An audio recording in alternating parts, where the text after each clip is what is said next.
Welcome to Elder Kings 2.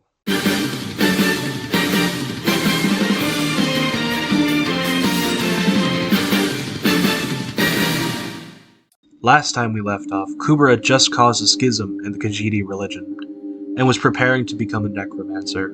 But before he could take any action, he decided to deal with his foes in the south, who had so ruthlessly attacked him just a month prior.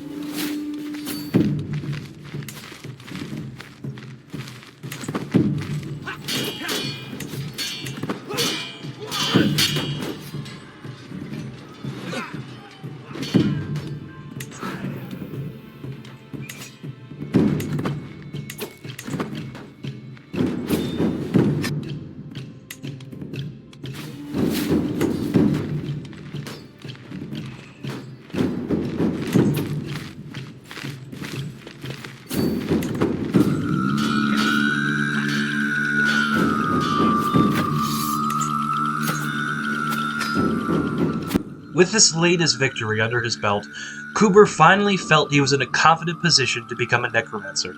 However, in most of Tamriel, necromancy is either shunned or illegal.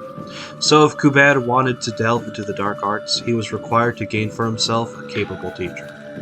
That teacher would come in the form of Malirsiker. The aura that he exudes, however, makes Kubur begin to feel at unease.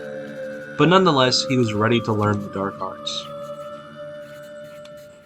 In good news for Kubur, the deserts of elsewhere allowed him to easily find the remnants of the dead, each soldier acting as an unwilling experiment for the newborn necromancer. Kubur had found the world of necromancy to be of unfathomable interest.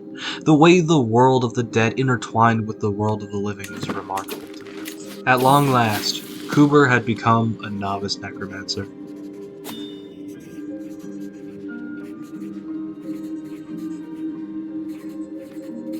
But as he pored over literature provided to him by his teacher, he saw recounted over and over again stories of necromancers who had failed to control their powers and were swept away by them. Kubur began to have second thoughts, wondering if it was all worth it. But Kubur managed to regain his resolve and continued on his journey. Soon, Kubur's teacher, who was now one of his knights, came to the young necromancer during his studies, and asked for a position as the court mage in return for his teachings. Kubur, sensing no malice towards himself from the man, granted him the position. Finally, after countless hours of study, Kubur was finally able to raise for himself undead knights, the first milestone of any necromancer. Kubur immediately began to test out his powers, raising up for himself ghoulish warriors. Seeing the terrible nightmare that could awaken for him, if he were to let the Daedric influences of the undead take him over, he set himself before his patron in a meditative stance, and used restoration magic alongside the necromancy. In the meanwhile, Kubur was finally ready to crown himself King of Orcrist, having a large ceremony for himself with his wife and firstborn by his side. And thus the conquest continued.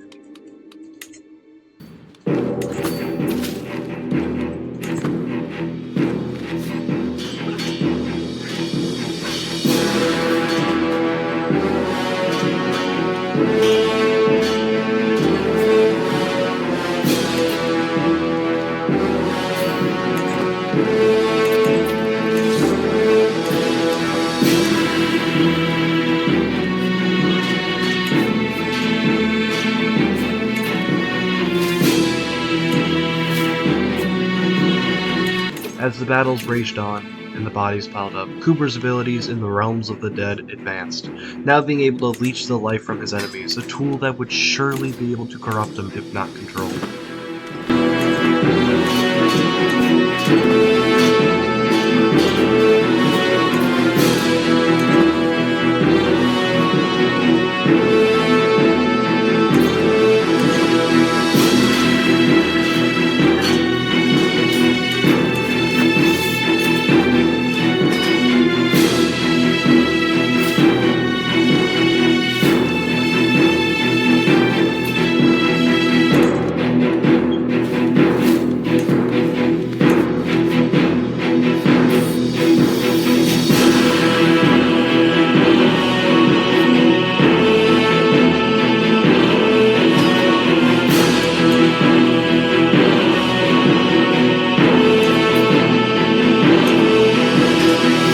In the west, another overwhelming force began to crash down Fubea, citing their reason of war as to destroy the apostate king.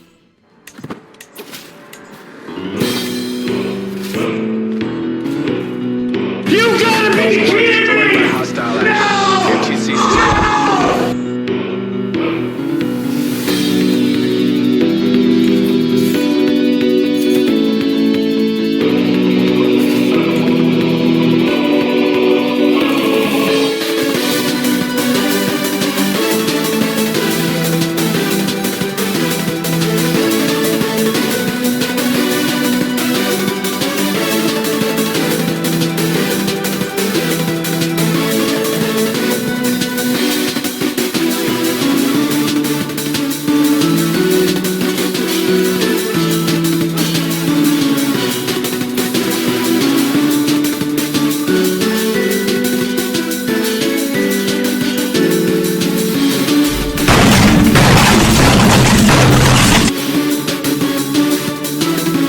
In the midst of the war in the east, Kubur declared himself the main of the Lich cult, even if he had not yet achieved the Lichdom, but allowing his vassals to think that wasn't bad either.